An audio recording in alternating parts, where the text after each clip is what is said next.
This is the Kitchen Sink WP Podcast, episode 595. I program my home computer. We have a server crash, 404 error, page not found, links aren't working, system is crashing, system is crashing, system is crashing. Your old HTML website, barely alive. We have the technology. We have WordPress. A new website, better than it was before. Better, stronger, faster.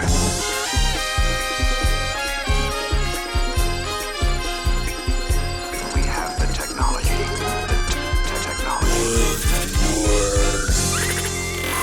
Why, hello everybody, this is Adam Kilby, host of the Kitchen Sink WP Podcast. Thanks for being here. Let's get started. All right, upcoming events. We have two next weekend.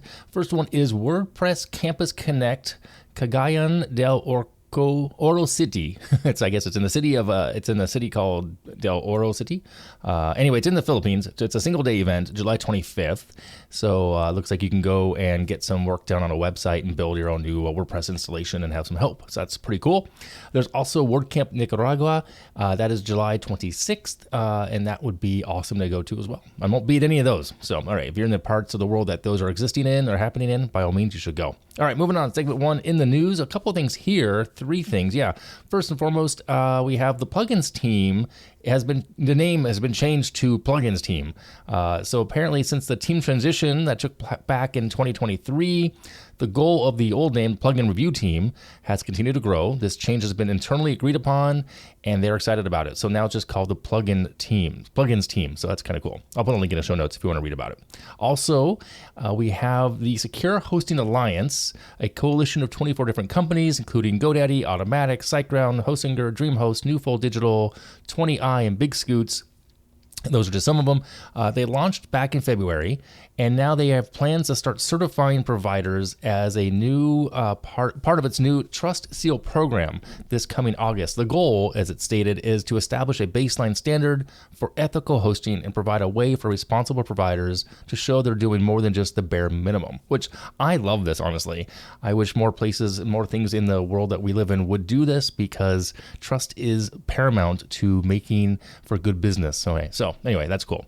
And lastly, in the news, applications are open now for WordPress Foundation's Kim Parsell Memorial Scholarship for WordCamp 2025, WordCamp US 2025. So this is a scholarship that's awarded each year to a woman in the WordPress community to help fund their travel to the flagship WordCamp. Applications close the 25th of this month, July. So if you're hearing this when this comes out, there's about 5 days left to get this in if you are in that in that category. So, all right, is that it? That is it in the news. Yes. All right. Moving on to segment two, the meat potatoes of this week's episode. So, back in my day, homepages had hit counters, flashing under construction GIFs, and maybe, if you were really fancy, an auto-playing MIDI file of Smash Mouth. It's crazy, and we loved it. It was wrong in all different ways, but fast forward to 2025. And the humble homepage has had a bit of an identity crisis, if you will. It is still your digital welcome mat, or is it that really? Or has it been replaced by some hyper-focusing for landing pages? Well, anyway, I'm going to dive in this week and talk to you about, I think it's 8 different things here in regards to the homepage. Is it the death and rebirth of the homepage is what I'm going to call this. And this is in no particular order, but kind of things to think about in 2025 regarding a homepage or a landing page, anything you want to call it. I think I use those terms interchangeably. I really do. For websites, and I think many people in our space do as well. So with that said, number one, homepage as a link in bio hub. So I'm not sure if it's just me. I've noticed lately homepages are starting to look a lot like an upgraded link in bios page. Now that could be due to the content that I'm looking at a lot lately, a lot of running related things, but it's there. So whether you're a creator, freelancer, running a small business, there's less emphasis on traditional storytelling and more on quick navigation. Visitors want fast access to, let's say, your YouTube channel, your newsletter, your podcast, course, or contact info. If it's clean, it's not a bad idea. It's clean, minimal, straight to the point. So you can think of a homepage version as a Swiss Army knife, just the essentials. Okay, that is one option here for a homepage / landing page. Number two would be personalization by default. Now, we're officially now in that choose your own adventure phase of homepage design. Thanks to cookies, AI tools, location data, websites can now show and do show different messaging based on who's visiting. Now, if you haven't tried this out, use a VPN and you'll see what I'm talking about. Prices for airlines, prices for car rentals change based on the IP address that you're coming from. So maybe a first-time user sees a welcome video, while a returning visitor gets straight to the pricing or new content. Some sites even change background colors, images based on the time of day. So that said, the homepage is no longer one size fits all. It's becoming a living, breathing, first impression type of place that things happen and change on consistently. All right. Number 3, video first homepages. Remember videos with autoplay and how annoying that was? I just mentioned it back, in the opening here. And to be honest, it wasn't the playing that was annoying. It was the audio that really ticked most people off, including me. I'm guilty of using that as well. That being said, autoplay video is now expected, at least when it's done tastefully. More and more sites are leading with short, looped background videos, even founder intro clips right in the hero section. People connect faster with a face, a voice, or a product in action. Bonus, it boosts dwell time, meaning people stay on the page a little bit longer. So if you got even a halfway decent reel or a talking head intro, give it some thought. It's a powerful way to engage someone before they start scrolling down or even clicking close the window off their browser. Okay.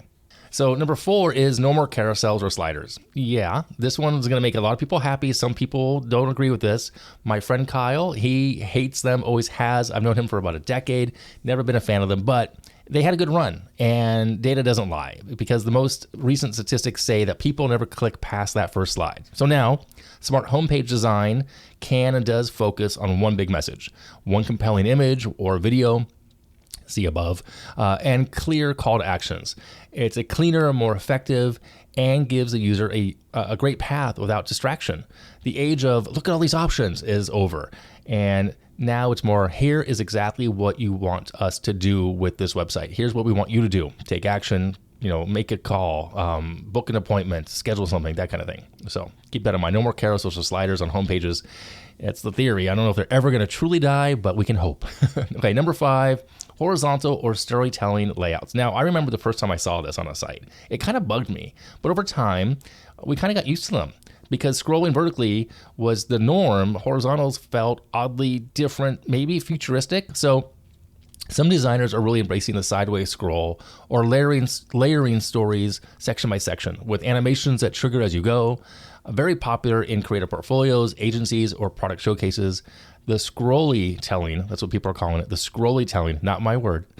This method keeps things dynamic and immersive without needing multiple pages. So it's kind of like a mini movie you scroll through, not just a static billboard. I've seen this a lot on newspaper sites with long form content, and it's pretty cool. Statistics pop up, graphs will show up, pretty neat. So I do like this a lot now.